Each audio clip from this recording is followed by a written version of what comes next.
Hello, this is Shellee Howard, and I am so excited to share with you our next guest, Melanie Studer.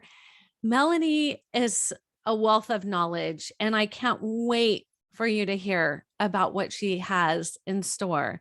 But before I do, I wanted to let you know that she's a wife, a mom, an educator, a speaker, and a parenting mentor. I think every parent could use a mentor.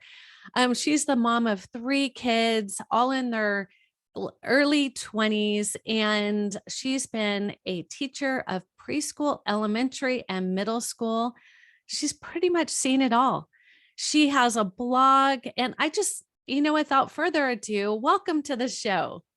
Thank you. It's good to be here. All right. Well, let's dig in. I always like to talk about how did you get into what you are currently doing? Maybe you can share the depths of what you're doing and how did you get there? Because there's a bunch of moms listening and some dads as well. Sure. So about 7 years ago, one of my best friends, she moved to Florida from where I am, which is Missouri. And we were trying to figure out a way to stay in touch. And we were both in the thick of teenagers. She had two girls, I had three boys. And so we just thought, well, we both had read about blogs. We both followed different people, but we thought as parents of teens, there was so much out there for, parents of babies and toddlers and even elementary, but we weren't finding a whole lot out there about just raising teens. And, we both parented very similarly. We had been bringing up our kids practically together when they moved. So we started our blog. It had a different name in the beginning, but we switched it to Parenting High Schoolers to sort of niche down because really, hopefully the goal is most, if not all, kids go to high school. And then from high school, there's so many paths that you could take from there that felt like a really good middle ground. And then in 2019, her parents' health took a turn and we split off and we're still really great friends. But it took me about a year to decide, like, does this really still something I want to do on my own? And I decided, yeah, I still am passionate about helping parents. I feel like as a teacher of all those ages that you mentioned, plus, being in the trenches myself, and I'm kind of a nerd, like, if somebody has something that works, like I'm going to write about it. I want to share that message, like my oldest two kids have taken completely different routes. My oldest went to, a traditional 4-year, small Midwest liberal arts college. And then our second son just really didn't know what to do. He was not a lover of school. And so we just encouraged him and he went to a community college. And it took 4 years to get that 2-year degree, but, he was working full time. And so we've sort of experienced a lot of different aspects of parenting teens. And then our final son is a senior in high school. So we're still in the thick of it. So that's kind of the beginnings. I mean, since then I've written a book. I've got a blog, like I mentioned. I have a YouTube channel, which I have sort of ignored for the last few months. We've been in the middle of a massive downsize, but I was just today thought I'm kind of dressed up. I think I might do a video later.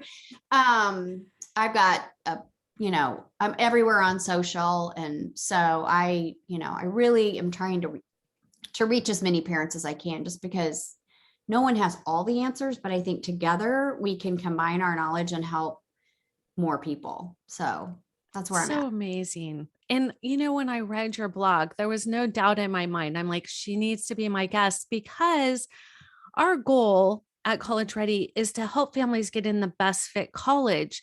Well, to do that, the student has to learn who they are, why they matter, and why a college would offer them admissions. So starting with, well, parents are usually the first people that children mimic or follow or opposite of.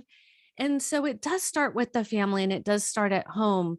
And that's why we work both with the student and the family, focusing on the academic and the financial. The brilliancy of that is hopefully we can get them on the same page. And you could probably appreciate this when we're going to help the family finally pick the list of colleges. I'll have them separately, the child and the parents in one room. I'll say, okay, student, rank in order of most importance: academic fit, social fit, financial fit. What do you think a student would do? Absolutely social. And then it could go either way, depends how much the Right. parents are listening, Right. or the student. And now if I was to say to the parent, rank these in order of importance, what would you think they would say? I would think 100% financial. Sure. Because they care. They know what $300,000 in debt looks like, smells like, feels like. And I've had many a student where the parent looks at them like, we're not made of money. And the student's like, fine, just put my name on the loan. Like, duh, let's. And the parents are like, can we do that? And I'm like, no, you can't do that. They have no assets. So there's this huge misunderstanding or lack of communication. And I know one of the things that you're really passionate about is communicating. So can you talk about how do you even start that conversation? Well, so the blog was one way that we were trying to get our message out. And then me by myself, just, talk with your teen. And then in the process of, in my newsletters and stuff, I had a lot of parents just asking like, well, how does that work? And what does that look like? And so I had started taking notes with our oldest. When he turned 14, he turned into this creature from the Black Lagoon or something that we were like, who are you? And we were trying to sort out through what were we doing right and what was going wrong.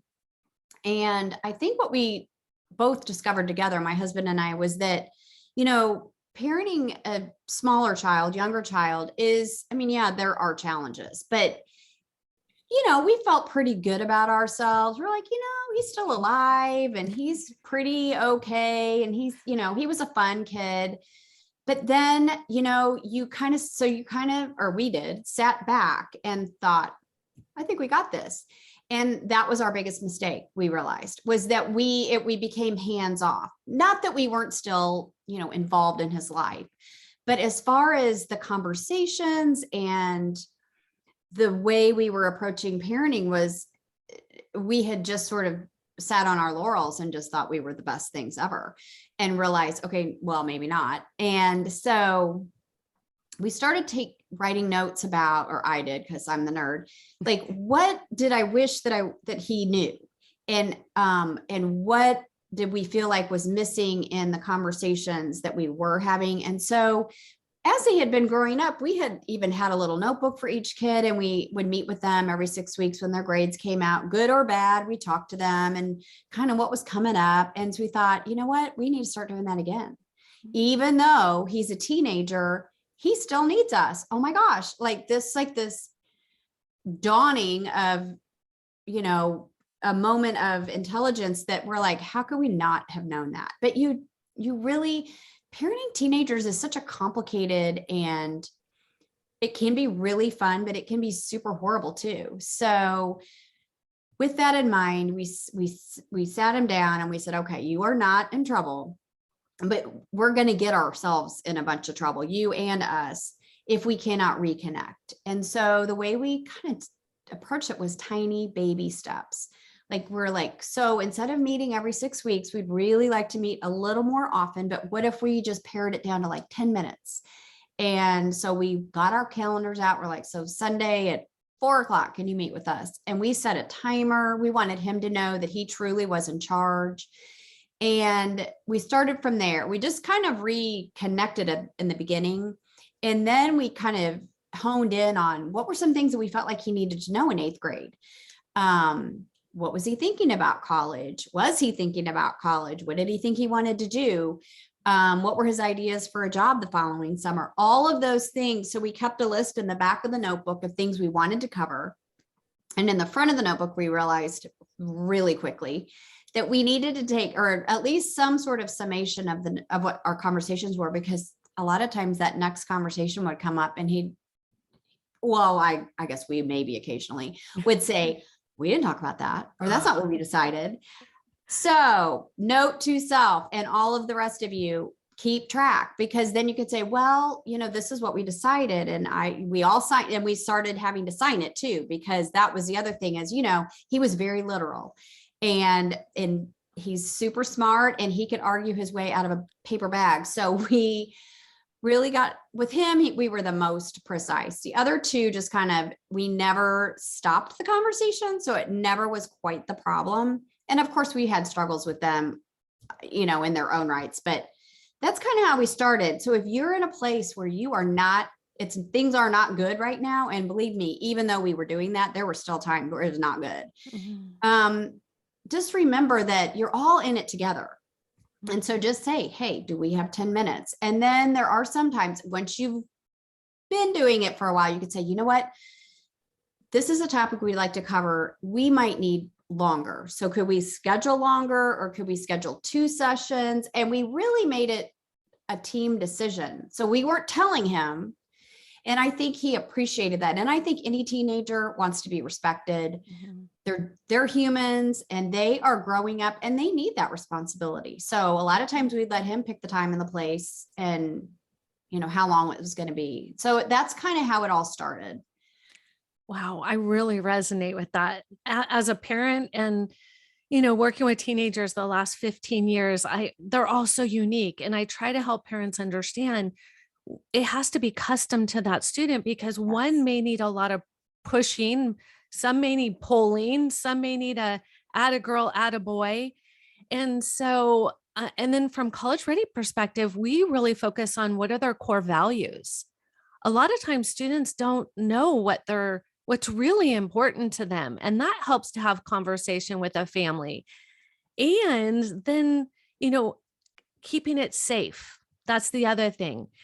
As consultants, we work one-to-one with students, and we tell them we're here to get you what you want. No chores, no homework, like we're safe. And they'll tell us some things, more than I need to know. And parents are like, how come they don't talk to me like that? I get it. I have many of them because they also hear, do your dishes, clean your room, la, la, la, la, la. So parents, please don't feel bad, right? Exactly. Is sometimes it just takes a total stranger to get through. Yes. So the next question that I had is, a lot of parents will say to me, we don't have matching idea of the best fit college. And I want to open that up to you, because we have a whole process, a procedure, a strategy to get a family there. But from your perspective, how can you address that? Well, the first thing I would recommend is start these conversations, like really honestly, literally when they're in elementary. But if you're past that, wherever you are, start the conversation like immediately. And by that, I mean, like, are you taking a family vacation this summer? I just made a little graphic of this. So funny that you asked today. It's posting tonight. Are you going on a family vacation? Does your team have a tournament? Look around. Are there any local colleges or something within the hour nearby? Sign the whole team up, take a tour. And this is, even though it's a place 90% of them perhaps will not want to go to, it's a way to start that conversation. It's a way to say, ooh, that is way too small for me. Or, oh, I think I like a bigger college, or what a beautiful camp. Even if all it is it's a beautiful campus. I mean, you can start like, okay, let's keep a list. What do you like? Okay, like small and not big. I'd like to be able to live within walking distance of the campus, because some, inner city campuses, you are going to have to live far away and bus in. Do they offer, what are you thinking about for your major and things like that? And that's the other piece of when you're traveling. Is there a place that you could take a tour of a business? Silly things like, well, not silly, but, even a newspaper, they will arrange tours. And, my kids would always go, oh my gosh, mom. But anytime we travel, I would try to put in at least one kind of thing like that, because they're going to be told things by an adult that is not me and not my husband. And it gets those juices, moving through their brains like, oh, oh, well, I didn't know you could do that. And there are so many careers now that we don't even know about. And so I really highly recommend, like, if you are traveling anywhere, even if it's on the way or on the way back home or while you're there, figure out a way to visit something, to get those conversations going. Like, does this career even do you need a 4-year degree? Maybe you just need 2 years, or maybe it's a technical skill. There's so many things to think about, but I think a lot of times our kids, you graduate and you don't know what you want to do, which is totally typical. But if you've had the chance to kind of explore some options and see some things, at least you maybe hit the ground running, maybe not fast, but you've got some ideas and you can talk to the people within that college, or, like, this is kind of what I'm thinking because we visited this place and I think this is so interesting, and you're going to also get like, oh God, I can never do that there, but it's a place to start. So I really encourage that kind of thing. And even in your own hometown, just because, like, we have the University of Missouri is right here, but we took a tour with our 2 older boys, because once you get on that campus, you're not, like I said, if you want to live on campus and never see me till Christmas, I would cry every day, but you could do it because it's big enough and it would be your choice. It's not like I'm asking you to go to Mizzou and then, come see me every weekend. It's not like that. So I think they need to be given the opportunity to see what is out there. That's perfect. Yeah, and it's interesting. I tell families, they want to know when should we start doing this? I tell families, start talking about it when they're really young, then they'll be Yes. curious, right?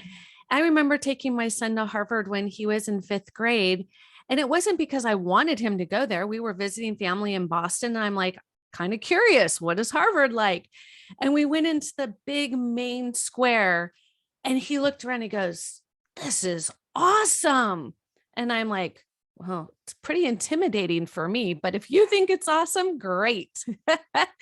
So it's those times that you can talk as a family about your experience or what you would have liked to experience. And Yep.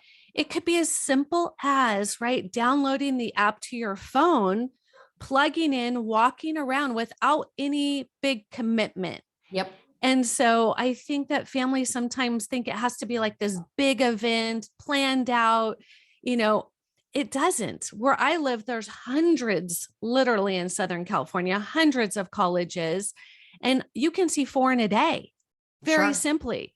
So families, I would encourage you, especially over the summer. I also think, like you said, writing it down. We give our students a journal. What did you like about it? And what did you absolutely not like about it? Yes.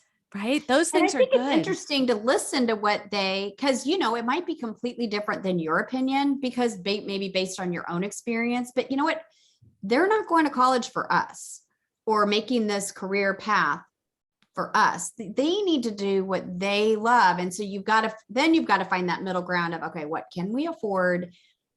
And how far can you go? Our middle son was an athlete and he had been being recruited. And then he had a career-ending injury for baseball, but and it was really fun to go in, like, one of the schools we went to visit his end of his sophomore year. He's like, Mom, I don't want to live this far away. And so it was great. We went to the camp because it was one of the schools he was thinking maybe in the back of his mind, but we ruled it out, like nothing more than we just drew a circle around our hometown and, put some dots where there were some schools that he could maybe play at. And of course that didn't end up happening, but that's a really good way to do it. And we were able to rule that out in his sophomore year.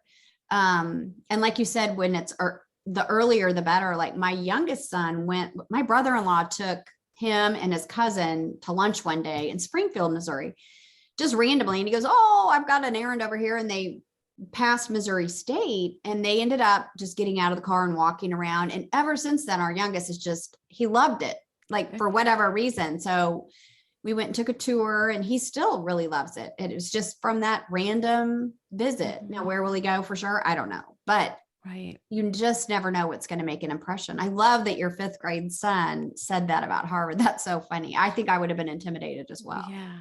Oh, well, I remember going to visit him with my youngest daughter, who's 4 years younger. And she looked around and she goes, "Oh, there's no way I'm going here." And so she knew from a very early age what she sensed, that social fit is a Mhm. real thing for students. And how do you know what is a good fit school if you haven't done this before? Right. Even in Yeah. schools that you, like you said, like if you're on a vacation, if you've already got a feel for what you like and don't like, when it's time to really look, you've already eliminated so many choices. And that's half the battle, is Right. eliminating. Absolutely. Oftentimes right now we're getting a lot of to be seniors, and they're freaking out about, how do I have a balanced college list? How do I know what essay topics to write about? How does this all come together? Like they spend 3 solid years plan.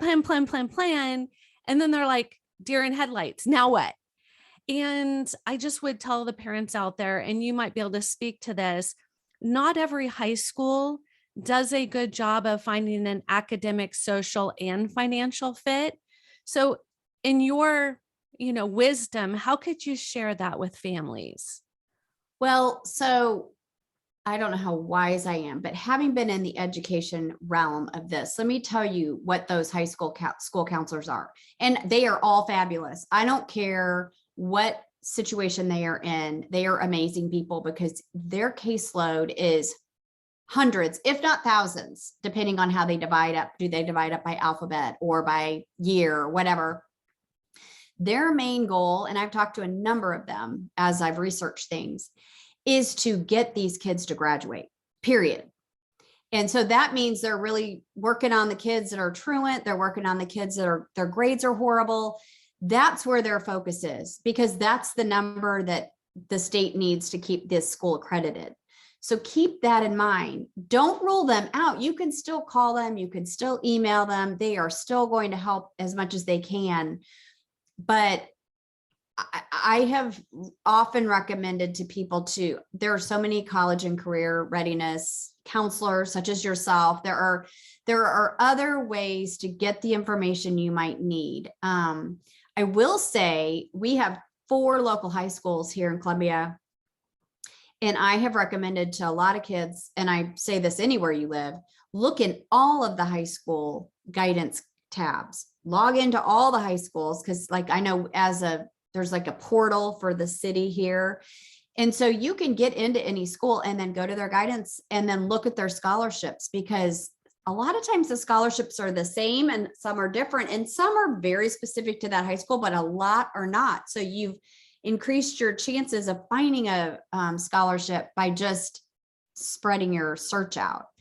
But I respect counselors so much, but they are overwhelmed and just really not in a place that they'll help when they can. And I know they give like a FAFSA workshop here in town, which is great. If you know nothing about FAFSA, I would highly recommend going to that. Those kinds of things. A lot of times they'll have like an NCAA, night.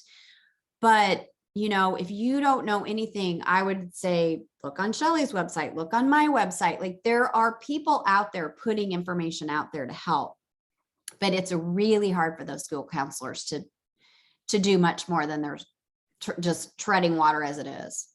Yeah, I try to help parents put it in perspective. Even if they're paying for private school, the counselors are not evaluated on if you go to college. They're evaluated on if you graduate from high school. Yep. So that becomes the driving force to everything in priority for them. Like I totally agree with you. I think counselors, they deserve huge awards for what they do. But I Mhm. know with my youngest, she had 10 minutes in 4 years Yep. with her counselor. And that to me, for the average family, would be terrifying. And so seek information, parents. You would never allow your high schooler to buy you a home. We're talking about the same amount of money, Mhm. right? Sometimes more. Sometimes more. And so knowledge is power. So how could they find out, about your blog and book, and how can they reach you to get this extra knowledge? So my website is www.parentinghighschoolers.com. And my YouTube channel is the same. I'm on Pinterest like that. I'm Facebook. And within Facebook, I have other groups, but in each one, I usually every couple months say, hey, are you in this group? So you would never miss out on that. Where else am I? Instagram. I'm on LinkedIn. I'm not quite as active as Shellee, but I am there. My book is on Amazon, and there's a direct link to it from my blog and from many of my posts. And, really, if you do nothing else, just start these conversations with your kids. They have so much to say. And I think we don't give teens enough credit for what they already are thinking about. I remember being so surprised when we reconnected with our oldest, the things that he was already thinking about, that I was like, oh, not that why was I surprised? He's a smart kid, but even I just think we don't give them credit and we don't listen enough. And so put your ears open and, put your phone down. And that was one of our rules, was no phones when we were having a conversation, unless somebody needed to look something up, it was down and off.